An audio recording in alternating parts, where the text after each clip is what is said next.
الحمد لله الحمد لله نحمده ونستعينه ونستغفره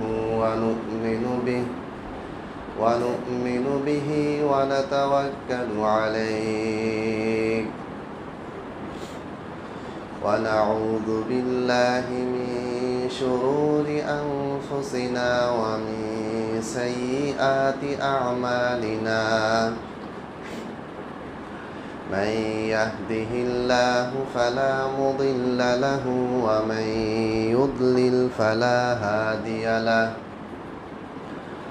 وأشهد أن لا إله إلا الله وأشهد أن لا إله إلا الله وحده لا شريك له وأشهد أن محمدًا عبده ورسوله أما بعد فإن خير الحديث كتاب الله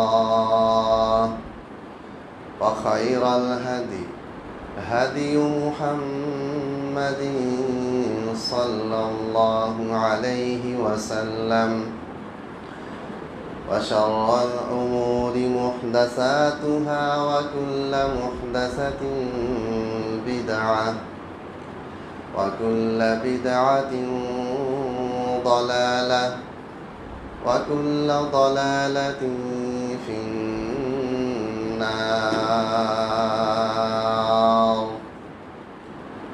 أعوذ بالله من الشيطان الرجيم بسم الله الرحمن الرحيم يا أيها الذين آمنوا اتقوا الله حق تقاته ولا تموتن إلا وأنتم مسلمون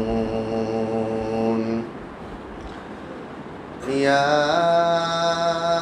أيها الناس اتقوا ربكم الذي خلقكم من نفس واحدة وخلق منها زوجها وبث منهما رجالا كثيرا ونساء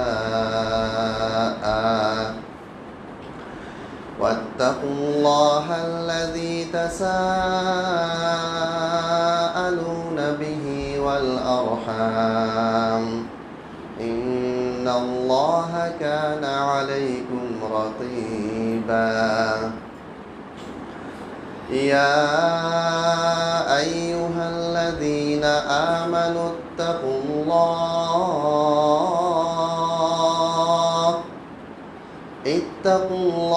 وقولوا قولا سديدا يصلح لكم أعمالكم ويغفر لكم ذنوبكم ومن يطع الله ورسوله فقد فاز فوزا عظيما وقال الله تعالى في سورة البقرة شهر رمضان الذي أنزل فيه القرآن هدى للناس وبينات من الهدى والفرقان فمن شهد منكم الشهر فليصم সমস্ত প্রশংসা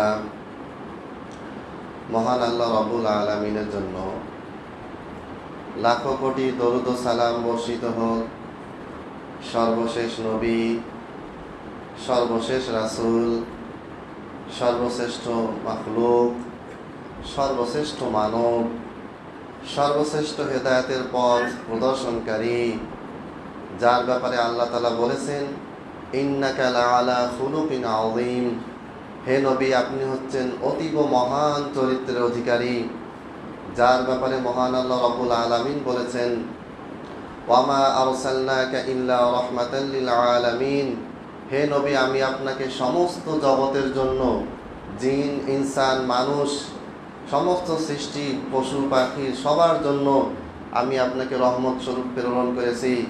যার ব্যাপারে মহান আল্লাহ রাব্বুল আলামিন বলেছেন, ওয়ামা আরসালনাকা ইল্লা কাফাতাল লিন্নাস বাশীরান ওয়া নাযীরা ওয়ালাকিন্না আকসারান নাসি লা ইয়ালামুন, হে নবী আমি আপনাকে সমস্ত জগতের মানুষ জিন ইনসান পশু পাখি মাছ গরু ছাগল হাঁস মুরগি সবার জন্য আমি তোমাকে একেবারে পরিপূর্ণরূপে পাঠিয়েছি। সেই মহান ব্যক্তির উপরে আমরা দরুদ পেশ করি সাল্লাল্লাহু আলাইহি ওয়াসাল্লাম। সম্মানিত উপস্থিতি, সর্বপ্রথম আমি আপনাদেরকে অনুরোধ জানাবো, সামনে জায়গাগুলি সুন্দর করে এমনভাবে বসবেন যেন পিছনে জায়গা থাকে। সামনে সোজা হয়ে বসবেন, অনেকে একটু আঁকাবাঁকা হয়ে গেছেন। তো প্রথম থেকেই নিয়ম হচ্ছে প্রথম কাতার সুন্দরভাবে সমানভাবে কি হবে, এটা পরিপূর্ণ হবে। তারপরে দ্বিতীয় কাতার বুনিয়ানিন কাআন্নাহুম বুনিয়ানুম মারসুস, এই মুসলমানদের সালাতের কাতার জুমার কাতারটা দেখে মনে হবে যেন সীসা ঢালা প্রাচীরের মতো, পিছন থেকে মনে হবে যেন এক একটা সীসা ঢালা প্রাচীরের মতো। এরপরে যারা পরে এসেছেন তারা দয়া করে দোতলায় চলে যাবেন, দোতলায় ফাঁকা জায়গা আছে। সম্মানিত উপস্থিতি, আমি আসলে কি বিষয়ে আলোচনা করবো এটা জানানো হয়নি। তার কারণটা হচ্ছে আমি অনেক দূর থেকে এসেছি, আপনাদের খেদমতে হয়তো আমি সবসময় নাও আসতে পারি। এই জন্য রমজান মাস রিলেটেড কয়েকটা গুরুত্বপূর্ণ টপিক নিয়ে আমি আপনাদের সঙ্গে কথা বলবো, এবং প্রত্যেকটা টপিকের জন্য এক একটা খুতবার প্রয়োজন। তবে আমি সংক্ষেপে জাস্ট আপনাদের সামনে বিষয়গুলি উপস্থাপন করব। রমজান মাসকে কেন্দ্র করে আমরা অনেকগুলি ইবাদত করি। তন্মধ্যে একটা হচ্ছে উমরা পালন করা। উমরা আপনি বছরের যে কোনো সময় পালন করতে পারেন, কিন্তু হাদিসে স্পেসিফিক ভাবে বলা আছে ইন্নাল উমরাতা ফি রমাদান তা'দিলু হাজ্জা, অর্থাৎ রমজান মাসে যদি আপনি একটা উমরা পালন করেন তাহলে এই উমরা পালন অন্যান্য মাসে হজ পালনের সমান। সুবহানাল্লাহ। হজ কিন্তু একটা দীর্ঘ প্রসেসিং একটা কাজ। আরাফাত, মুজদালিফা, মিনা, কঙ্কড় নিক্ষেপ, তওয়াফ করা, হাজরে আসওয়াদে চুম্বন করা, এগুলাতে বেশ কয়েকদিন চলে যায়। যারা হজ করছেন তারা জানেন যে এটা অত্যন্ত কঠিন একটা কাজ। এই কাজটা, এই পরিপূর্ণ হজ যে মাবরুর, একটা মাকবুল হজের নেকি আপনি পাবেন রমজান মাসে গিয়ে যদি আপনি ওমরা করেন। এই ওমরা করতে বেশিক্ষণ লাগে না, অল্প সময় একটা কাজ। তো এই ওমরা সম্পর্কে আমি মাসলা মাসাল বলবো না, একটা প্রবলেম আছে আমাদের ভিতরে, ওই জিনিসটা আমি আলোচনা করব। সেটা হচ্ছে, আপনারা সবাই জানেন যে চাঁদ কখনো এক জায়গায় একসাথে দেখা যায় না, গোটা পৃথিবী একসাথে কখনো চাঁদ দেখে না। কখনো মক্কা আগে চাঁদ দেখা যায়, কখনো সৌদি আরব পশ্চিমের দেশগুলিতে আগে চাঁদ দেখা যায়। এক এক সময় এক এক রকম হয়। নর্মালি সৌদি আরবের পূর্বে যে দেশগুলি আছে, ভারত, পাকিস্তান, বাংলাদেশ, এরা একদিন পরে চাঁদ দেখে। আবার অনেক সময় বিপরীত হয়, সৌদি আরবের সাথে পাকিস্তান চাঁদ দেখছে, ভারতও দেখছে, কিন্তু বাংলাদেশ দেখেনি। তো এটা চাঁদের অবস্থান, চাঁদের তার যে সৃষ্টি, ভৌগোলিকভাবে পৃথিবী যে গোল, এই কারণে এই সমস্যাটা হয়। এখন এখানে প্রবলেমটা কি, রমজান মাসে আপনি সিয়াম পালন করতে গেছেন সৌদি আরবে। এখন বাংলাদেশে যেই দিন পহেলা রমজান, সেদিন হচ্ছে সৌদি আরবে দোসরা রমজান। কথার কথা, আপনি 29শে রমজানে সৌদি আরব গেলেন। তো যেই দিন বাংলাদেশে আপনি 29তম সিয়াম পালন করে সৌদি আরবে গেলেন, সেদিন সৌদি আরবে কততম সিয়াম? 30তম সিয়াম। 30তম সিয়াম আপনি ওখানে গেলেন, 30তম সিয়াম পেলেন, সিয়াম পালন হলো। আর সেখানে কি হয়ে গেল, পরের দিন ঈদ হলো। পরের দিন শাওয়াল মাসের 1 তারিখ সৌদি আরবে, তখন বাংলাদেশে রমজানের কততম তারিখ? 30 তারিখ। এখন আপনার সিয়াম কি পরিপূর্ণ হলো? এখনো পরিপূর্ণ হয়নি। সেক্ষেত্রে আপনাকে কি করতে হবে? আপনাকে রমজান ওইখানে ঈদ পালন করতে হবে। ঈদ পালন করার পরে আপনাকে একটা সিয়াম কি করতে হবে? কাজা করতে হবে। কারণ বাংলাদেশে আপনি শুরু করেছিলেন, সৌদি আরবে গিয়ে আপনি শেষ করেছেন, মাঝখানে একটা সিয়াম আপনি কি হয়ে গিয়েছে? বাদ পড়ে গিয়েছে। এটা আপনাকে পরে কি করতে হবে? কাজা করতে হবে। আর যদি আপনি বাংলাদেশে সিয়াম শুরু করছেন, এরপরে 15 তারিখে আপনি সৌদি আরব গেলেন, ওমরা পালন করে 25 তারিখে আপনি চলে আসলেন, তাহলে সেই ক্ষেত্রে আপনার সিয়ামের কোনো সমস্যা হচ্ছে না, কারণ আপনি শুরু করেছেন বাংলাদেশ থেকে, আবার ফেরত এসে শেষ করলেন কোথায়? বাংলাদেশে। এর বিপরীতে যদি পশ্চিমা দেশগুলি থেকে আসেন, যেই দেশগুলি বিভিন্ন জায়গায়, যেমন আমেরিকার আলাস্কা প্রদেশে মাঝে মধ্যে মক্কার আগে চাঁদ দেখা যায়, এই ক্ষেত্রে আপনার আবার বাংলাদেশে উল্টা হচ্ছে। মানে বাংলাদেশ থেকে আপনি একদিন পরে সিয়াম শুরু করেছেন, সৌদি আরবে গেছেন, যাওয়ার পরে দেখেন যে সেখানে একদিন সিয়াম বেশি আগে থেকে শুরু হয়েছে। আর যেই দেশগুলিতে, সৌদি আরবের পশ্চিমে নর্মালি যেই দেশগুলি, সেগুলিতে এটা হয়, ওদের দেশে আবার সৌদি আরবের একদিন আগে চাঁদ দেখা যায়। সব দেশে না, কিছু কিছু দেশে। ধরেন যে আপনি যেই দেশে আছেন, ওই দেশের সৌদি আরবের একদিন আগে আপনি চাঁদ দেখেছেন এবং আপনারা সিয়াম শুরু করেছেন। তাহলে সৌদি আরবে যেই দিন 20তম সিয়াম হবে, ওই সমস্ত দেশ যেগুলিতে সৌদি আরবের একদিন আগে রমজান শুরু হয়েছে, ওই সমস্ত দেশ থেকে কেউ যদি সৌদি আরবের সিয়াম ওমরা পালন করতে আসে, ধরেন 20শে রমজানে আপনি আসলেন, তাহলে আপনার কততম সিয়াম হচ্ছে? আপনার দেশে হচ্ছে 21তম সিয়াম, আর সৌদি আরবে হচ্ছে কততম সিয়াম? 20তম সিয়াম। কারণ সৌদি আরব একদিন পরে। মনে বুঝতে পারতেছেন? আবার বলি, বাংলাদেশে আমরা সৌদি আরবের একদিন পরে শুরু করছি, তাহলে সেই ক্ষেত্রে সৌদি আরবে গিয়ে আমাদেরকে কি করতে হবে? একটা কাজা করতে হবে পরে, কারণ আমরা বাংলাদেশে শুরু করেছি একদিন পরে, আর সৌদি আরব একদিন আগে। এর বিপরীতে কিছু কিছু দেশে, নর্মালি পশ্চিম দেশগুলিতে, সেগুলিতে সৌদি আরবের একদিন আগে চাঁদ দেখা যায়। ধরেন আপনি আসছেন আমেরিকা থেকে ওমরা করতে সৌদি আরবে 2025 সালে, এবং আমেরিকাতে কথা উদাহরণ দিচ্ছি, সৌদি আরবের একদিন আগে চাঁদ দেখা গেছে এবং একদিন আগে আপনারা কি করেছেন? সিয়াম শুরু করেছেন। তাহলে আপনাদের যেদিন দোসরা সিয়াম, দোসরা রমজান, সেদিন সৌদি আরবে কততম সিয়াম? পহেলা রমজান। এই অবস্থায় আপনি যদি সৌদি আরবে ওমরা করতে আসেন, তাহলে ওমরা ধরেন আপনি 28শে রমজান, আপনার দেশ থেকে আপনি 28শে রমজানে রওনা দিচ্ছেন, সৌদি আরবে আপনি আসে কত সিয়াম পাবেন? 27তম সিয়াম পাবেন। কারণ আপনি যেই দেশ থেকে এসেছেন, ওই দেশে একদিন আগে সিয়াম শুরু হয়েছে। বাংলাদেশে উল্টা আর কি, বাংলাদেশে একদিন পরে হয়, আর যেই দেশ থেকে আপনি এসেছেন সেই দেশে একদিন আগে হয়েছে, যে কোনো দেশ হতে পারে। এই ক্ষেত্রে আপনি যদি সৌদি আরবে ঈদ পালন করেন, তাহলে আপনার সিয়াম কয়টা হবে? 31টা হবে। কারণ আপনার একদিন আগে শুরু হয়েছে, আপনি যেদিন সৌদি আরবে আসছেন সেদিন সৌদি আরবে 27শে রমজান, আর আপনার হয়ে গেল 28শে রমজান। সৌদি আরবে যেদিন 30শে রমজান, সেদিন হচ্ছে আপনার 31শে রমজান। এরপরে সৌদি আরবের সাথে আপনি ঈদ পালন করলেন, করার পরে আপনি কি করলেন? বাড়ি চলে গেলেন। এই ক্ষেত্রে আপনার 31টা সিয়াম হচ্ছে, কিন্তু সিয়াম কখনো 31টা হয় না, হয় 29টা হবে, অথবা কয়টা হবে? 30টা হবে। তো এই ক্ষেত্রে একটা অতিরিক্ত সিয়াম, এটা আপনার নফল সিয়াম হিসেবে গণ্য হবে। এই সমস্যাটা নর্মালি যারা আমরা ওমরা করতে যাই, তাদের কম বেশি সবারই এই সমস্যাটা ফেস করতে হয়। এটা আসলে কোনো সমস্যাই না, একদম সিম্পল হিসাব। সহিহ মুসলিমে হযরত আব্দুল্লাহ বিন আব্বাস থেকে হাদিস আছে, তার শাগরেদ আবু কুরাইব, তিনি এরকম মদিনা থেকে দামেস্কে গেলেন, গিয়ে দেখা যায় সেখানে একদিন পরে চাঁদ দেখা গেছে। এরপর এটা নিয়ে তিনি জিজ্ঞেস করলেন যে তাহলে এখন আমি কি করব? আমি কি এখন সিয়ামটা শেষ করবো মদিনার হিসাবে না সিরিয়ার হিসাবে?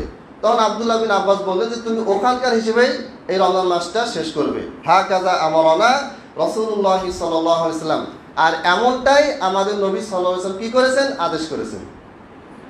তাহলে এটা একদম সাফ এবং ক্লিয়ার। এইখানে ভৌগোলিক সারা পৃথিবীর একদিনের সিয়াম পালনের সাথে এর কোনো সম্পর্কই নেই।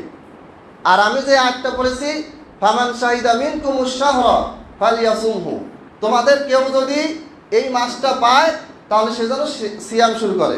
এই আয়াতটা প্রমাণ করে যে গোটা পৃথিবীতে একদিনে সিয়াম পালন সম্ভব নয়। কেন সম্ভব নয়? কারণ এখানে বলা হয়েছে কেউ যদি সিয়ামটা পায়, মাসটা পায়, তাহলে সে যেন কি করে? সিয়াম শুরু করে। তো এখন আপনি বাংলাদেশের ক্যালেন্ডার দেখেন বা বাংলাদেশের বাকি 11 মাস দেখেন, যে সব সময় আমাদের তারিখটা সৌদি আরবে একদিন পর আসে। আপনি দেখবেন সৌদি আরবে 25শে শাবান, বাংলাদেশের 24শে শাবান। সৌদি আরবে আপনার 20শে রজব, বাংলাদেশে কত রজব? 19শে রজব। তাহলে গোটা বছর এই 12টা মাস, 12টা মাসের ভিতরে 11টা মাসই আপনি সৌদি আরবের একদিন পর পর আপনার তারিখ গেল। আর রমজান মাসে আপনি কি করলেন? সৌদি আরবের সাথে মিল রাখার জন্য বাংলাদেশে শাবান মাস থাকতেই আপনি রমজান মাস, সৌদি আরব রমজান মাস পেয়েছে, তাই আপনি সিয়াম শুরু করলেন। তাহলে এই আয়াতের সম্ভব নয়। যারা একদিনে সৌদি আরবের সাথে ঈদ পালন শুরু করেন, শেষ করেন, তারাও আমাদের দিনী ভাই। মনে রাখতে হবে, এটা একটা ইস্তেহাদি মাসালা, এটা একটা গবেষণা করতে গিয়ে ভুল হচ্ছে। একই আয়াত, একই হাদিস, একই দলিল, কিন্তু বুঝতে ভুল হচ্ছে। এই জন্য এটাকে কেন্দ্র করে বিশেষ করে অনলাইনে আমরা দেখেছি, একজন অনলাইনে এখন সবাই যায়, অনলাইনে বিভিন্ন পোস্ট লেখার প্রতি সবাই আমরা কি হই, আকৃষ্ট হই। এই জন্য বিষয়টা বললাম। তাহলে একটা মাসালা আমি বর্ণনা করলাম, সেটা হচ্ছে কি, আপনি যদি ওমরা করতে যান, তাহলে আপনি খেয়াল করবেন যে আপনি যেই দেশ থেকে সৌদি আরবে ওমরা পালন করতে গেছেন, সেই দেশটা আগে সিয়াম শুরু হয়েছে নাকি পরে সিয়াম শুরু হয়েছে। যদি আপনি বাংলাদেশ থেকে যান, সৌদি আরবের একদিন পরে সিয়াম শুরু হয়েছে, তাহলে সৌদি আরবে যাবেন, যাওয়ার পরে আপনি তাদের সাথে সিয়াম পালন করবেন। ওইখানে যদি আপনি ঈদ পালন করেন, তাহলে পরবর্তীতে একটা সিয়াম আপনি কি করবেন, কাজা করবেন। আর যদি ধরেন আপনি এমন দেশ থেকে সৌদি আরবে এসেছেন, যেই দেশে সিয়ামটা আপনার জন্য কি হবে, নফল হিসেবে গণ্য হবে। খুবই সিম্পল হিসাব, খুবই সাধারণ হিসাব, কোনো প্যাচগোজ নাই। কিন্তু এখানে ওই যে সারা পৃথিবীব্যাপী একদিনের মাসালা ঢুকে গিয়ে অনেকের ভিতরে বিভ্রান্তি তৈরি হয়েছে। 1 নম্বর মাসালা। 2 নম্বর মাসালা, সেটা হচ্ছে ফিদিয়ার ব্যাপারটা আমরা বুঝতে পারি না। তিনি কি করবেন, অর্ধ সা পরিমাণ খাদ্য খাওয়াবেন। অর্ধ সা খাদ্য কতটুকু, কেউ বলে 2 কেজি, কেউ বলে 1.5 কেজি, কেউ বলে 2 কেজির কম, কেউ বলে 800 গ্রাম। এই যে কেজি গ্রামে এটাকে কনফাইন করা, নির্দিষ্ট করা, এটা ভুল কাজ। এটা হচ্ছে 2 অঞ্জলি। আপনি 2 অঞ্জলি খাবার দিবেন। 2 অঞ্জলি যদি গোশত দেন একরকম ওজন হবে, 2 অঞ্জলি চাল যদি দেন আরেক রকম ওজন হবে, 2 অঞ্জলি মুড়ি যদি দেন তাহলে তো ওজনই হবে না। এটা ডিপেন্ড করবে খাদ্যের উপরে কতটুকু ওজন হচ্ছে। আমরা অনেক সময় 1 সা ফেতরাকে বলি যে এটা হচ্ছে 2.5 কেজি 3 কেজি। এটা আসলে কোনোভাবে কনফাইন করা, নির্দিষ্ট করা সম্ভব না যে কত কেজি হবে, কত গ্রাম হবে। কারণ হাদিসে বলা হয়েছে 1 মুদ 1 অঞ্জলি, এইভাবে করে 4 মুদ 1 সা। আর ফিদিয়ার ক্ষেত্রে 2 অঞ্জলি, 2 অঞ্জলিকে বলা হয় অর্ধ সা। এই অর্ধ সা পরিমাণ খাদ্য আপনি কি করবেন, আপনার পুরো মাসে যে কয়টা সিয়াম আপনি রাখতে পারেন নাই, যদি পুরো মাস হয়, যদি 30 দিনে যদি আপনি রাখতে না পারেন, তাহলে 2 অঞ্জলি খাবার আপনি কি করবেন, গরিবদেরকে দান করবেন, খেতে দিবেন। সেটা একজনকে দিতে পারেন। ধরেন আপনার পরপর 3 বছরের সিয়াম চলে গেছে অসুস্থতার কারণে, এবং ডাক্তার বলেছে যে সামনেও আপনি রাখতে পারবেন না, আপনার সামনেও ফিদিয়া দিতে হবে। এখন যে 3টা বছর পার হয়ে গেছে, এই 3টা বছর ধরেন 30 দিন 90টা সিয়াম আপনার কি হয়ে গেছে, বাদ পড়ে গেছে। আপনি চাইছেন যে আমি কাজা রাখবো, পারেন নাই। কাজা রাখার ইচ্ছা ছিল, কাজা রাখবেন, কাজা করবেন, করতে করতে 3 বছর পার হয়ে গেছে বা 2 বছর পার হয়ে গেছে, আপনি ফিদিয়াও দেন নাই, কাজাও রাখতে পারেন নাই। এখন আপনি ফিদিয়া দিবেন। সেই ক্ষেত্রে আপনি কি করবেন, এইভাবে করে 2 অঞ্জলি খাবার আপনি নেবেন, নেওয়ার পরে এটা আপনি গরিব কাউকে দান করবেন। এখন গরিব মিসকিন বলতে আপনি একজনকেও দিতে পারেন, আবার 90টা ব্যক্তিকেও দিতে পারেন। 3 বেলা যদি আপনি একজনকে খাওয়ান এই 2 অঞ্জলি বা অর্ধ সা পরিমাণ, তাহলে আপনার একদিনে 3টা সিয়ামের ফিদিয়া বা কাফারা দেওয়া হয়ে গেল। এইভাবে করে আপনি আপনার মতো করে সুবিধা মতো যে কয়দিন যে কয়জনকে পারেন খাওয়াতে পারেন। আপনি একই বেলায় 90 জন ব্যক্তিকে দাওয়াত করে, গরিব মানুষকে দাওয়াত করে যদি এক বেলায় খাওয়ান, তাও হয়ে যাবে। আর আপনি যদি 10 জনকে যদি দিয়ে কিছু কিছু দিলেন, 10 জনকে দিলেন, 10 জনকে দিয়ে আপনি 90 বার দিলেন, কোনো অসুবিধা নাই। এক কথায় আপনার উপর ডিপেন্ড করবে যে আপনি একজন ব্যক্তিকে দিবেন নাকি 2 জনকে দিবেন নাকি 10 জনকে দিবেন। যেটাই হোক, আপনার 90 বার আপনি খাদ্য প্রদান করবেন, এবং সেটা হবে অর্ধ সা। আর অর্ধ সা হচ্ছে আপনার হাতে 2 অঞ্জলি পরিমাণ খাবার। এটা আপনি বেশি হলে সমস্যা নেই, কম যেন না হয়। অর্থাৎ ফিদিয়ার যেটা পরিমাণ দেওয়া হয়েছে, এটা বেশি হলে কোনো অসুবিধা নাই, কম যেন না হয়। এটাকে এত গ্রাম এত কেজিতে কনফাইন করা সম্ভব নয়, কারণ ডিপেন্ড করতেছে আপনি কি খাচ্ছেন। আপনি যদি রুটি খান, আপনি যদি গম খান, গমের হিসাব, গমের ওজন হবে একরকম। পোলার চাল যদি খান, ওটার ওজন হবে আরেক রকম। মোটা চাল যদি খান, এটার ওজন হবে আরেক রকম। এই জন্য ওজন দিয়ে এটা কখনো মাপা যাবে না। এটা কি করতে হবে, স্বাভাবিক একবার সিম্পল হিসাব। আপনার 2 হাতে চাল তুলবেন, 2 অঞ্জলি তোলার পরে এটা হয়ে যাবে কতটুকু, এটা হয়ে যাবে অর্ধ সা। এই অর্ধ সা পরিমাণ খাদ্য আপনি রান্না করে দিতে পারেন। এই খাবার আপনি কি করতে পারেন, কাঁচাও দিতে পারেন। তাআমু মিসকিন, এটা হচ্ছে মিসকিনের খাবার, মিসকিনরা খেতে পেলেই হবে, অর্ধসা করে দিলেই হবে, এই দুইটা শর্ত পূরণ করলেই আনার। তাহলে ফিদিয়ার ক্ষেত্রে মনে রাখতে হবে আমাদেরকে অবশ্যই কি করতে হবে, যেই ব্যক্তিটা কোনোভাবেই তার পক্ষে সম্ভব নয়, আবার ওই সিয়ামটায় কাজা করা কোনোভাবেই সম্ভব নয়, এই ব্যক্তিটা কি করবে, ফিদিয়া দিবে। এই ব্যক্তির জন্য ফিদিয়া দেওয়া আবশ্যক, ফরজ। আমাদের এলাকায় এদিকে হয় কিনা জানি না, তারা করে কি বদলি সিয়াম দেয়। বদলি সিয়াম মানে একজন ব্যক্তিকে বলে যে তুমি সিয়াম রাখবা দুইটা নিয়াতে, তোমারও সিয়াম আমারও সিয়াম, দুইজনের নিয়াতে সিয়াম রাখবা, আর যেই খাবারটা আমি দিব 3 বেলা সে খেয়ে যাবা। খাবারটা দেয় জাস্ট তাকে উৎসাহ দেওয়ার জন্য যে খাবা তুমি এখানে, যেহেতু তুমি আমার হয়ে বদলি সিয়াম দিচ্ছ তাই এখানে এসে খাওয়া দাওয়া করবা। কিন্তু ওই খাওয়াটাকে তারা ফিদিয়া হিসেবে দেয় না, তারা ফিদিয়া মনেও করে না, জানেও না, মনে করে যে আমার সিয়ামটাও তো রাখতেছেই, আর যেহেতু আমার সিয়ামটাও কষ্ট করে রাখতেছে সেহেতু আমি তাকে একটু খাওয়াচ্ছি, এই নিয়াতে রাখে। এটা ভুল সিস্টেম, আমি জানি না এদিকে আছে কিনা, আমাদের উত্তরবঙ্গে এটা অ্যাভেলেবেল। তো সিয়াম বদলি হয় না, হজ বদলি হয়। সেটা হলো শর্ত আছে, যে ব্যক্তি বদলি হজ করবে তাকে আগে হজ করতে হবে, নানা রকম শর্ত দেওয়া আছে। কিন্তু সিয়ামের ক্ষেত্রে কোনো বদলি সিয়াম হয় না, সালাতের ক্ষেত্রে তো হয়ই না, এটা তো আমরা জানি। তাহলে সিয়ামের ক্ষেত্রে কি হবে, ওয়ালাল্লাযীনা ইউতীকুনাহু ফিদিয়াতুন তাআমু মিসকিন, তোমাদের ভিতর থেকে কেউ যদি সিয়াম পালন করতে না পারে অসুস্থতার কারণে, বা এমন একটা দেশে আপনি আছেন যেই দেশে আপনার সিয়াম পান করতে দেয় না, চীনে যেরকমটা হয়, এখন আপনার পক্ষে আসাও সম্ভব হচ্ছে না, যতদিন পর্যন্ত আপনি আসতে পারতেছেন না, আপনি বুঝতেও পারতেছেন না যে কখনো দেশে যেতে পারবেন কিনা, এই ক্ষেত্রে আপনি কি করবেন, ফিদিয়া দেওয়া শুরু করবেন, দেশে টাকা পাঠিয়ে দেবেন, দেশ থেকে টাকা দিয়ে খাদ্য কিনে দিবেন। এটা সবসময় খেয়াল রাখবেন, ফিদিয়াটা যেন এটা আপনাকে আগেই বুঝে নিতে হবে, এটা যেন লেট না হয়।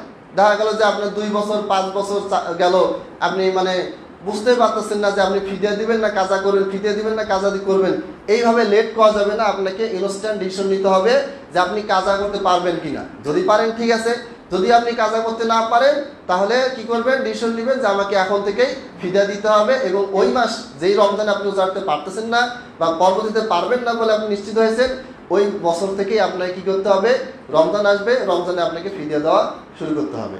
কোনো কারণে যদি মিস যায়, রমজানের পরে 2-4টা দিলেন সেটা ভিন্ন কথা, কিন্তু এই ক্ষেত্রে লেট করা যাবে না। 3 নম্বর মাসালা, আমরা রমজান মাসে অনেকেই জাকাত দেই। জাকাত যে রমজানে দিতে হবে এরকম না, যে কোনো সময় আমরা জাকাত দিতে পারি। কেউ রজবে দিতে পারে, শাবানে দিতে পারে, মহরমে দিতে পারে, যে কোনো সময়। আরবি হিজরি মাস হিসেবে জাকাত দিতে পারেন, ইংরেজি মাস হিসেবে দিতে পারেন। জাকাত দেওয়ার ক্ষেত্রে রমজান থেকে আমরা বেছে নিই, তার কারণটা হচ্ছে যে রমজান মাসে কোনো সৎ আমল করলে এটা অন্যান্য সময়ের চেয়ে কী হয়, বেশি নাকি পাওয়া যায়। তো জাকাত দেওয়ার ক্ষেত্রে আমাদের ভিতরে অনেকগুলো মাসলা আসে, সবগুলো মাসলার ডিটেলস বলার সময় নেই। একটা মাসলা হচ্ছে যে ব্যবসায়িক পণ্যের জাকাত দিব কিনা। এখন দোকানে ধরেন আপনার 20 লাখ টাকার মাল আছে, মাল পড়ে আছে 20 লাখ টাকা, বিক্রি হয়নি, বিক্রি হবে কবে তা ঠিক নাই, আজকে কিছু বিক্রি হলো, কালকে কিছু বিক্রি হলো। নর্মালি খাবারের দোকান, কনফেকশনারি দোকান, ওষুধের দোকান, এই দোকানগুলোতে দৈনিক হয়তো বিক্রি হয় 4,000, 5,000, 10,000, কিন্তু মাল পড়ে থাকে 20, 25, 30 লাখ টাকা মাল পড়ে থাকে। এখন এই ব্যবসায়িক পণ্য হিসেবে এগুলো আছে, এবং ধরেন আপনি 5 বছর ধরে দোকান চালাচ্ছেন, 1 বছর নেশাব পরিমাণ সম্পদ থাকলে 1 বছর পার হলে কি হবে, তাকে জাকাত দিতে হবে। এখন আপনার নেশাব পরিমাণ বলতে 85 গ্রাম স্বর্ণ, 85 গ্রাম স্বর্ণ, এই 85 গ্রাম স্বর্ণ পরিমাণ টাকা বা সম্পদ যদি আপনার থাকে এবং 1 বছর যদি পার হয়, তাহলে সেখান থেকে আপনাকে 2.5% টাকা দিতে হবে। ধরেন 85 গ্রাম স্বর্ণের দাম ধরেন কথা 1 লাখ টাকা, তাহলে আপনাকে 2,500 টাকা কী করতে হবে, এটা জাকাত হিসেবে দিতে হবে। কিন্তু আপনার কাছে যে সম্পদটা আছে, এই যে বিশাল দোকান আপনার আছে, আপনার সিকিউরিটি নিচে ধরেন 10 লাখ টাকা, প্রতি মাসে আপনাকে ভাড়া দিতে হয় 10,000 টাকা, আর আপনার ইনস্ট্যান্ট বিদ্যমান মাল সম্পদ আছে হচ্ছে 30 লাখ টাকা। এখন আপনি জাকাত দিবেন কিনা, এটা নিয়ে আলেম ওলামাদের ভিতরে ব্যাপক মতবিরোধ আছে। নাসিরুদ্দিন আলবানী রাহিমাহুল্লাহর বক্তব্য হচ্ছে, এবং ওটাই আমার কাছে বেশি সঠিক মনে হয়, সেটা হচ্ছে যে ব্যবসায়িক পণ্যের লভ্যাংশ থেকে আপনি জাকাত দিবেন। ব্যবসায়িক পণ্য আছে কিন্তু আপনার বিক্রি তেমন হচ্ছে না, এমনভাবে বিক্রি হচ্ছে যে আপনার উল্টা আরও ইনভেস্ট কমে যাওয়ার সম্ভাবনা আছে। ইনভেস্ট কমতেছে না ঠিক আছে, কিন্তু আপনার বেশি লাভও আসতেছে না। মানে লভ্যাংশের অবস্থা এমন যে আপনার ওটা খেয়েই শেষ হয়ে যাচ্ছে, ওটা থাকতেছে না হাতে। এই ক্ষেত্রে আপনার যেই সম্পদটা আছে দোকানে, ইনস্ট্যান্ট গোডাউনের দোকানে যেই সম্পদটা আছে, এই সম্পদটা থেকে যদি আপনি প্রতি বছর যদি জাকাত দেন, দেখা গেল যে 5 বছর ধরে আপনি কোনো লাভের মুখ দেখতেছেন না, এমনটা তো হয় যারা আমরা ব্যবসা করি কম বেশি সবাই জানি। তাহলে আপনার প্রতি বছর কি হবে, ইনভেস্টটা কমে যাবে। আপনার 2500 টাকা, শতকরা 2500 টাকা দিচ্ছেন, ইনভেস্টটা কমতে থাকবে। এই জন্য নাসিরউদ্দিন আলবানী রাহিমাহুল্লাহ বক্তব্য হচ্ছে যে আসলে জাকাতটা দিতে হবে লভ্যাংশের উপরে। যেই সম্পদটা আছে এইখান থেকে যে লাভ আসবে, এই লাভটা যদি নিসাব পরিমাণ হয় তাহলে আপনি কি করবেন, জাকাত দিবেন। এবং এটাই সবচেয়ে গ্রহণযোগ্য মত বলে আমার কাছে মনে হয়েছে। আরেকটা উদাহরণ দেই, ধরেন আপনার বিশাল বড় মাঠ আছে, বিশাল বড় জমি আছে, পতিত জমি, কোনো চাষাবাদ হয় না জমি, ধরেন আপনার 20 বিঘা 5 বিঘা আছে, অনেক টাকার দাম। এখন এই জমি থেকে আপনার কোনো উৎপাদন হয় না, কোনো আয় হয় না, 1 টাকাও ইনকাম নাই। এমনকি আমি না খেয়ে থাকলেও এই জমি থেকে কিছু পাওয়ার সম্ভাবনা নাই। হয় বিক্রি করতে হবে অথবা চাষাবাদ শুরু করতে হবে, চাষাবাদ করার পরে যখন বিক্রি হবে তারপরে আপনার লাভ পাবেন। তো ধরেন কথার কথা, আপনার এই জমিটা আপনি চাষাবাদ করেন না, করার মতন পরিবেশ নেই, ওইভাবেই পড়ে আছে, এবং সেটা বর্তমান বাজারের ধরেন 1 কোটি টাকা। তো এই 1 কোটি টাকা হলেও আপনি এখান থেকে কোনো জাকাত দিবেন না, কারণ সেখান থেকে কোনো লাভ আপনি পান না। এটা হচ্ছে ঘরের মালপত্রের মতো। ধরেন আপনার কাছে ফ্রিজ আছে, ল্যাপটপ আছে, এরপরে আরও দামি দামি আসবাবপত্র আছে যেগুলোর দাম 10 লাখ পার হয়ে গেছে, কিন্তু এটার জাকাত আপনাকে দিতে হবে না, কারণ এটা বিক্রির জন্য, ব্যবসায়ের জন্য না, এবং এইখান থেকে আপনি কোনো লভ্যাংশ পাবেন না। সহজ কথা হচ্ছে, ব্যবসায়িক পণ্যে জাকাত দেওয়ার ক্ষেত্রে 2টা মত।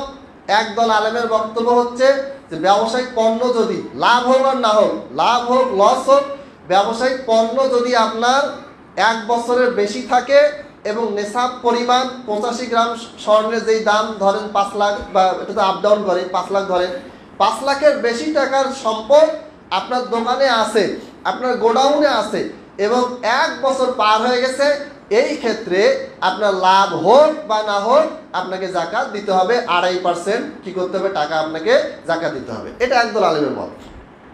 এর বিপরীতে নাসিরউদ্দিন আলবানী রাহিমাহুল্লাহ সহ কিছু আলেম তারা বলেছেন যে এটাতে করে তারা ক্ষতিগ্রস্ত হবে। আর জাকাত কখনো মানুষকে নিজে ক্ষতিগ্রস্ত হয়ে জাকাত দেওয়ার বিধান নেই, নিজের থাকবে, আরেকজন ক্ষতিগ্রস্তকে আপনি জাকাত দিবেন। ধরেন আপনার জাকাত দেওয়ার মতন টাকা আপনার হয়েছে, আপনি কালকে সকালে আপনি জাকাতের টাকা দিবেন বলে আপনি টাকা বের করে রাখছেন, আজকে কি হয়ে গেল, আপনার বড় ধরনের একটা দুর্ঘটনা ঘটে গেল, হতে পারে। অথবা আপনার ঋণ ছিল, সেই ঋণের টাকার জন্য আরেকজন এসে বললো যে আমাকে আজকেই টাকাটা দিতে হবে। এখন আপনার এই নেশাব পরিমাণ সম্পদ আপনার ছিল, নেশাব পরিমাণ সম্পদ থেকে আপনি 2.5%, কথার কথা 10,000 টাকা আপনি বের করে রেডি রাখলেন যে কালকে আমি এই টাকাটা দিয়ে দিব। আর আজকে রাতে যদি আপনি যদি বুঝতে পারেন যে না, ও আমার তো এক জায়গায় ঋণ আছে, 10,000 টাকা আমার কাছে একজন পায়, ওই ক্ষেত্রে আপনাকে কি করতে হবে, জাকাত না দিয়ে এই 10,000 টাকা যে আপনার কাছে পায় তাকে দিয়ে দিতে হবে। যখনই আপনি এই টাকাটা দিয়ে দিলেন, তখনই নেশাব পরিমাণ থেকে আপনার 2.5% টাকা বের হয়ে গেল, জাকাতের বিধানটা আপনার থেকে কি হয়ে গেল, এই বছরের জন্য মওকুফ হয়ে গেল। অথবা আপনার এমন একটা দুর্ঘটনা ঘটলো যে আজকে ইনস্ট্যান্ট হসপিটালে 20,000 টাকা লাগবে, ওই ক্ষেত্রে জাকাতের জন্য যে টাকাটা আপনি বের করে রাখছেন, এই টাকা প্লাস আপনার আরও যে 10,000 টাকা অ্যাড করে কি করতে হবে, আপনার এখনকার যে সমস্যাটা এটা আপনাকে মেটাতে হবে। এরপরে কালকে যে আপনার দিন পূরণ হবে 1 বছর, কালকে যদি আপনার পক্ষে যদি সম্ভব হয় ওই টাকাটা আবার কোনোভাবে ব্যাক আনার, তাহলে আপনি জাকাত দিবেন। যদি ব্যাক আনা সম্ভব না হয় তাহলে আপনার জন্য এই বছরের জন্য জাকাতটা কি হয়ে গেল, মওকুফ হয়ে গেল।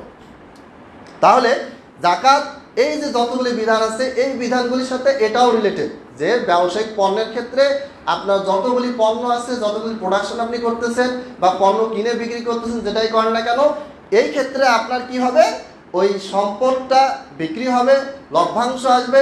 এই লভ্যাংশটা আপনার 1 বছর ধরে যদি নিসাব পরিমাণের ঊর্ধ্বে যায়, তাহলে সেখান থেকে আপনি কি করবেন, জাকাত প্রদান করবেন। এটাই সবচেয়ে সহজ, সবচেয়ে ভালো। কারণ এই সিস্টেমে যদি জাকাত না দেন, শুধু ইনভেস্ট থেকে যদি আপনি জাকাত দেন, যদি আপনার লভ্যাংশ না থাকে, এটাতে আপনি ক্ষতিগ্রস্ত হবেন আর জাকাতের বিধান হচ্ছে লা দরারা ওয়ালা দিরারা, এটা ইসলামের একটা মূলনীতি। সব ক্ষেত্রেই যে নিজে ক্ষতিগ্রস্ত হওয়া যাবে না, অন্যকে ক্ষতিগ্রস্ত করা যাবে না। এটা হচ্ছে 2 নম্বর মাসআলা। 3 নম্বর মাসআলা, সেটা হচ্ছে সম্প্রতি আমাদের বাইতুল মুকাররম থেকে একটা ফতোয়া দেওয়া হয়েছে, বলা হয়েছে যে মক্কা মদিনায় তো আপনারা জানেন যে এখন 20 রাকাত হয় না। এটাই কেন্দ্র করে প্রচুর সমস্যা হচ্ছে, কথাবার্তা হচ্ছে, প্রশ্ন পেতে পেতে প্রচুর প্রশ্ন। এগুলো একটা উত্তর আজকে আমি দিয়ে যাই। সেটা হচ্ছে যে তারাবির সালাত কেউ যদি 8 রাকাত পড়ে তাহলে এটা বেদাত হবে, বলা হয়েছে। আর শুনছেন তো অনেকে। এবং 20 রাকাতের নিচে আসা বা 8 রাকাত 10 রাকাত, এই মানে 8 রাকাত পড়া, এটা হচ্ছে মুসলমানদের বিরুদ্ধে একটা ষড়যন্ত্র, নাউজুবিল্লাহ। এখানে প্রবলেমটা হচ্ছে যে কোনো ব্যক্তি যদি 8 রাকাত পড়ে তাহলে আমাদের কোনো সমস্যা নেই, সে সুন্নাহ পালন করলো। কেউ যদি 8-এর চেয়ে বেশি পড়ে, 10 পড়ে, 12 পড়ে, 14 পড়ে, 20 পড়ে, 26 পড়ে, 40 পড়ে, এক কথায় সালাতুল লাইলি মাসনা মাসনা। বুখারীতে আল্লাহর নবী সাল্লাল্লাহু আলাইহি ওয়াসাল্লাম বলেছেন, রাতের সালাত 2 রাকাত করে। ফাইজা খাশিয়া আহাদুকুমুস সুবহা, এখন রাতের বেলা আপনি 2 রাকাত করে পড়তেছেন, 2 রাকাত করে পড়তেছেন, পড়তে আপনি আশঙ্কা করতেছেন না সবাই একটু পরে ফজর হয়ে যাবে, সেই লিখতে হবে। তাহলে কি করবেন? 1 রাকাত ভিতরে পড়ে শেষ করবেন। এই হাদিসে আল্লাহ নবী সাল্লাল্লাহু আলাইহি ওয়াসাল্লাম নফল সালাত হিসেবে কিয়ামুল লাইল যত বেশি খুশি আপনি পড়তে পারবেন তার একটা কি দিলেন? অনুমতি দিলেন। তার মানে আপনি চাইলে 20 পড়তে পারেন, 16 পড়তে পারেন, 30 পড়তে পারেন, 40 পড়তে পারেন। সালাফদের থেকে এরকম আমল পাওয়া যায়। তাবেঈদের থেকে দেখা যায় কেউ 36 রাকাত পড়তেন, কেউ 40 পড়তেন, কেউ বেতে সহ 43 পড়তেন, এটা পাওয়া যায়। তবে সবাই একমত 8 রাকাত সুন্নাহ, যেহেতু নবী সাল্লাল্লাহু আলাইহি ওয়াসাল্লাম নিজে 8 রাকাত পড়েছেন, তিনি মৌখিকভাবে অনুমতি দিয়েছেন যে যত বেশি পড়তে পারো পড়ো। কিন্তু তিনি নিজে পার্সোনালি কয় রাকাত পড়েছেন? 8 রাকাত পড়েছেন। এখন তিনি পড়লেন, তিনি আবার বেশি করে নফল হিসেবে পড়ার অনুমতি দিলেন। আর আমাদের সামনে আল্লাহর নবীর আমলটা, ওটাকে কি বলা হচ্ছে? বেদাত বলা হচ্ছে। এটা একটা জঘন্য অপরাধ। সংখ্যা কিন্তু 8-20 রাকাত নিয়ে প্রবলেম না, প্রবলেমটা হচ্ছে সুন্নাহকে বেদাত বলা হচ্ছে।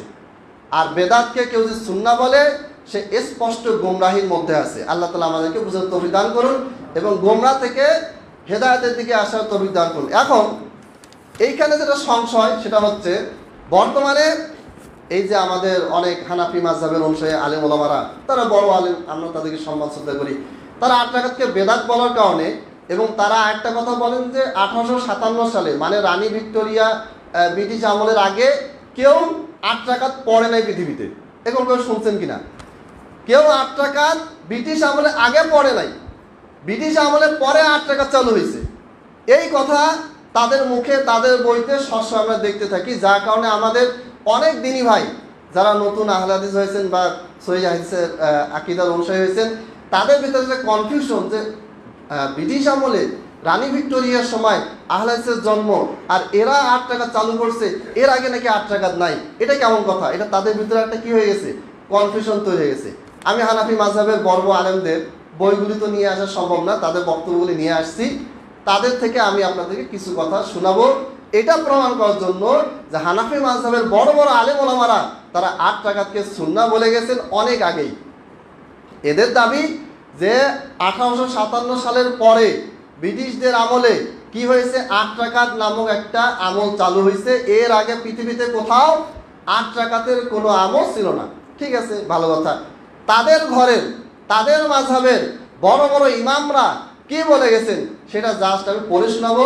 আমি কোনো ব্যাখ্যাও করব না, কোনো বিশ্লেষণও করব না, তাদেরই প্রকাশনী, তাদেরই লিখিত কিতাব। 1 নম্বর, ইবনে হুমাম হানাফি রহিমাহুল্লাহ, তিনি 861 হিজরিতে মারা গেছেন। 861 হিজরি। বর্তমানে আমরা আছি হচ্ছে 1446 হিজরি। তাহলে অনেক আগে, ব্রিটিশরা আসারও অনেক আগে। 861 হিজরিতে ইমাম ইবনু হুমাম হানাফি রহিমাহুল্লাহ, যে কোনো হানাফি আলেমকে জিজ্ঞেস করবেন, ওনাকে চিনবে। অনেক বড় মাপের আলেম, অনেক বড় খেদমত আছে, তার কিতাবগুলি অনেক এলেমে পরিপূর্ণ।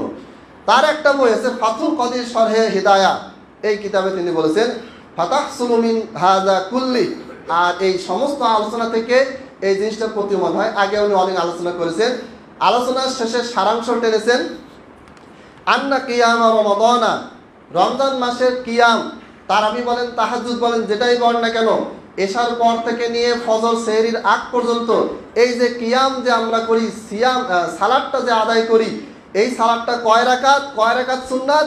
11 রাকাতান বিল উইতরি ফি জামাআতিন, জামাত সহকারে, বেতের সহকারে 11 রাকাত আদায় করা কি সুন্নাহ।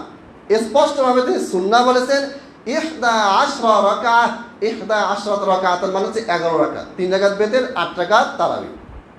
851 হিজরির একজন ইমাম, হানাফি মাযহাবের একেবারে সর্বস্বীকৃত একজন ইমাম, বাকি 3 মাযহাবের কিতাবের কথা বাদ দিলাম, তিনি 841 হিজরিতে বললেন যে তারাবি হচ্ছে 8 রাকাত সুন্নাহ, 3 রাকাত বেতের, ফি জামাআতি, জামাত সহকারে। নাউযুবিল্লাহি মিন যালিক। আজকে আমরা যারা নিজেদেরকে হানাফি দাবি করি, তারা কি কিতাবগুলি দেখেন নাই? দেখেছেন। আমাদের চেয়ে তারা তো তাদের কিতাব বেশি পড়েছেন। এটা তো আমরা তো হানাফি মাযহাবের কিতাব তাদের কাছ থেকে নিচি পড়ছি, আর তারা তাদের মাদ্রাসায় কিতাবগুলি পড়ে। তাদের মাদ্রাসায় যে বুখারী পড়ানো হয়, ভারত ছাপা, দেওবন্দ ছাপা, বিশাল বড় কিতাব, লাইব্রেরি থেকে দেখতে পাবেন। এই কিতাবে কিতাবু সলাতি তারাবিহ, তারাবি সালাতের অধ্যায় 11 রাকাত হাদিসের নিচে স্পষ্ট বলা আছে এটা হচ্ছে তারাবির সালাতের হাদিস, আর সেটা হচ্ছে 8 রাকাত প্লাস 3 রাকাত, 11 রাকাত। চিন্তা করেন, মাযহাবকে টিকানোর জন্য, নিজের মাসলাককে টিকানোর জন্য, নিজের মাযহাবের বড় বড় ইমামদের মন্তব্য, চিন্তা ভাবনা, কথাকে তারা আজকে গোপন করে তাদের বড় বড় ইমামরা যেটাকে সুন্নাহ বলে গেছেন, এইটাকে আজকে জনসমক্ষে বেদাত বলে প্রচার করা হচ্ছে। আমি কখনো 8 রাকাত 20 রাকাত নিয়ে কারোর সাথে কথা বলে প্রয়োজন নেই। কেউ যে 8 পরে সুন্নাহ পালন করলো, কেউ যে 20 পরে আলহামদুলিল্লাহ, সে আরো বেশি সালাত আদায় করলো। সে 8 পড়লো, 12 রাকাত সে নফল পড়লো, আরো নাকি হলো। কেউ যে 30 পরে আরো বেশি সালাত পড়লো। সমস্যা কোথায়? সমস্যা তো নাই। সমস্যা হচ্ছে 8 রাকাত পড়ার কারণে মসজিদ থেকে ঘাড় ধাক্কা দিয়ে বের করে দেওয়া হচ্ছে। 8 রাকাত পড়ার কারণে মসজিদ তালা লেগে দেওয়া হয়েছে, যে কোনো ব্যক্তি যদি 8 রাকাত করে বের হয়, তালা মারা থাকলেও সে যেন বের হতে না পারে। এক নাম করা বক্তব্য উনি বলছেন যে কেউ যদি 20 টাকাতে জামাত চলতেছে, 8 রাকাত করে যদি বের হয়, তোকে ধরে থাপ্পড় মারে তার চাপাটা ফেলে দিতে হবে। নাউজুবিল্লাহ। অথচ হানাফি মাযহাবের তাদেরই বড় বড় ইমামরা স্পষ্টভাবে বলে গেছেন 8 রাকাত সুন্নাহ। ইমাম আবু হানিফার ছাত্র ইমাম মুহাম্মদ রাহিমাহুল্লাহ, তার লিখিত একটা কিতাব আছে, কিতাবুল মুয়াত্তা মুহাম্মদ, এটা বাংলা অনুবাদ ইসলামিক ফাউন্ডেশন থেকে পাওয়া যায়। এই কিতাবে তিনি 11 রাকাতের হাদিস নিয়ে এসেছেন, আর এই কিতাবটার ব্যাখ্যা করেছেন একজন বড় আলেম, হানাফি মাযহাবের একজন বড় মাপের আলেম, মাওলানা আব্দুল হাই লখনবী রাহিমাহুল্লাহ।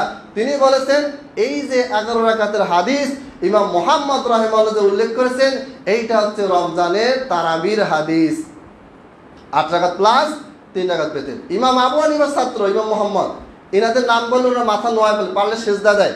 আপনি বুখারি দিবেন, মুসলিম দিবেন, বলবেন যে বুখারি কে বানাইছে, বুখারি আল্লাহ নবী মানতে বলছে, এই কথা বলবে আপনাকে।